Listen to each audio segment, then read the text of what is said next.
আসসালামু আলাইকুম বন্ধুরা, কেঙ্কারা আছেন? আমার আবার মনে আসছিল না, মন ভোলা মন। আমি তাই না বুদিয়া ভাজমু বুঝছি, সেটা না যে ভিডিও করবো মন পনত নাই, সারস মনত নাই, সুখ নাই, শান্তি বাড়ি ঘর ভাঙ্গে সরত চিহ্ন হচ্ছে বুঝছি। আমি আর পারিছি না।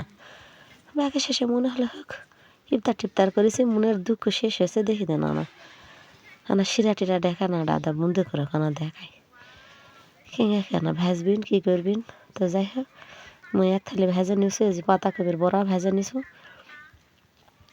এইগুলার মধ্যে দিয়ে বেরেশান হয়ে নিয়ে হয়েছু। আমি হাফ কেজি চিনির ভিতরে শিরাটা চিনি সিরাপ করে নিচ্ছি বুঝছেন। এই ভাঙ্গাচোরা বাড়ি ঘর কোথায় কি রাখছি ঠিক ঠিকানা নাই। তা পানির বউলা কুটলে ভালো করে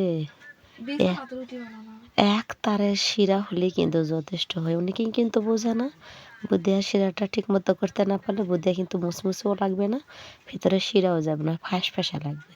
তবে না একসাথে দিয়েছি দারচিনি, সাদা এলাচ, তেজপাতা, এগুলো দিয়ে আমি না কিন্তু চিনি সিরাপটা করে আনিচ্ছি। আমার পরিমাণে না পানি বেশি পড়েছিল, মেনা বেশি জালদে জালদে নাও বুঝছেন। কি আর কমো, তোমাকে রক্ষার মতো বুদ্ধি নেই, হাত পাও গায়ের চেহারাটা এই শীতে আলে জিঙ্কা রাখো আমি আগে জানি না। এই বছর মনে হয় মায়ের কুলের থেকে কেবল বাড়ানো, হাত পা ফ্যাটে শুয়ে চেহারাটা পাতলা ডাল হয়েছে। আর চিনি সিরাপটা আমার কিন্তু হয়নি, ভালো করে সুন্দর করে করে নিবা হাসে। আমি কিন্তু হাত দিয়ে করে দেখো, তাও হয় না, ছিটকা ছিটকা ভাবি আসেনি। তাহলে এক তারের ক্যাঙ্গা করে সিরা হলো, চিনি সিরাপটা এক তারের হয়নি। আমি তারপরে আবার এক তারে চিনি সিরাপটা আমি করছু, তা না ভালো করে জাল দিয়ে নাসু, তারপরে কিন্তু এদের ছেড়ে দিব বুঝছি। এদের মর করে দিচ্ছে, কিন্তু বেসন দিয়ে ভেজলে অনেক ভালো হয় বুঝছি। এটা স্যাঁত স্যাঁত বড়া ডাড়িয়া আছে, ওরা দেখাল না পারফেক্ট যদি গোলা যায় বেসনের বেটারটা, তাহলে কিন্তু বুদিয়া ভাজতে অনেক ভালো। একবারও কারো দেখি তাকান লাগবে না যে কে ক্যাংরা বানালো কী হলো। মোর কিন্তু চিনি সিরাপটা রেডি হয়ে গেছে, আমি কিন্তু আবার সুন্দর করে বুদিয়াটা ভাজবা করে দেওয়া দিয়েছি। সামনে রমজান আসছে, যার মন চাবে বেশি করে ভাজা নেবেন। ওই দুই ধরনের রান্না কালার দিছো, দুই ধরনের দুটাই হসে। লাল কালারটা নিয়ে আসছি, কিন্তু মোর মনে নাই মই যে থসি মোট খুঁজে পাচ্ছ না, বাইরে ঘর ভেঙেছি তো উলট পালট হয়ে গেছে। তো দেখা যাক আল্লাহ রহমতে উলট পালট হোক, পরে আবার ঠিকঠাক করে আবার কোনো দিন যদি পারি তোমাকে পুরা ভিডিওটা দেখামো ভাজা। অনেকেই কিন্তু বুদিয়া ভেজে কিন্তু এই চিনির সিরাপটা মানে শিরাটা দিবার পারে না। অনেকে হোম অত কর্মরা কর্মকে তাহলে শিরা ঢুক পারে না, ভুল কথা।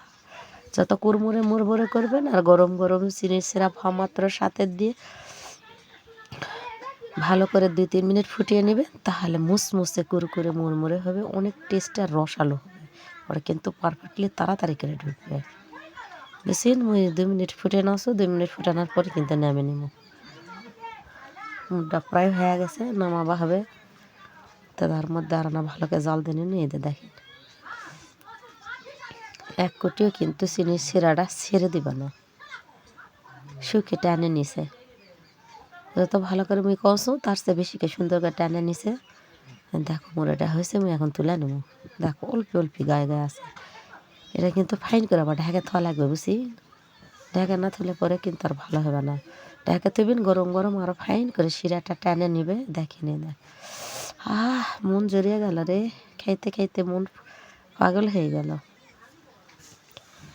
হলুদটা আর ইয়াটা মুই না লিয়া না পাওছ না, ওটা না দিবার আছে খড়িটা আছে, তো সেটা দিয়ে মেয়ে দিস বুঝছি। সবগুলো তুলে নিয়ে আমার পারফেক্ট হয়েছে, এত সুন্দর রসালো হয়েছে, রসের টইটম্বর হয়েছে। দেখো কি সুন্দর হয়েছে, টিপ দিছো তো ক্যামেরা আবার একটা গেছে। দেখো এদের কট্টি শিরা ভিতরে ঢুকছে দেখছি। তো ভালো থাকবেন, সুস্থ থাকবেন, এভাবেই কিন্তু বুদিয়াটা করে নিতে পারেন রমজানে।